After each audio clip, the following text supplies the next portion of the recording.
महाराष्ट्रामध्ये अनेक ठिकाणी तापमानाचा पारा 40 अंशांच्या पार झालेला आहे। अकोल्यामध्ये सर्वाधिक 44 अंश सेल्सिअस तापमानाची नोंद झाली। अकोल्यामध्ये आढळलेला मृतदेह उष्माघाताचा बळी असल्याचा संशय आहे। महाराष्ट्रामध्ये सध्या सूर्य आग ओकतोय। अकोल्यामध्ये 44 अंश इतक्या कमाल तापमानाची नोंद झाली आहे। तर पश्चिम विदर्भ आणि खानदेशात काही जिल्ह्यांमध्ये तर 42 अंश तापमानानं अंगाची लाही केली आहे। अकोल्यामध्ये मालवाहू रिक्षात अनोळखी व्यक्तीचा मृतदेह आढळलाय। हा मृत्यू उष्माघातानं झाला असावा असा अंदाज पोलिसांनी वर्तवलाय।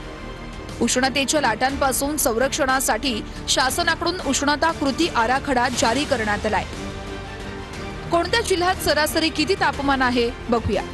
अकोला 44 अंश सेल्सिअस, अमरावतीत 43 अंश सेल्सिअस, सोलापूर 43.2, जळगावमध्ये 42.5 अंश सेल्सिअस, धुळे आणि नंदुरबारमध्ये 42 अंश सेल्सिअस तापमान आहे।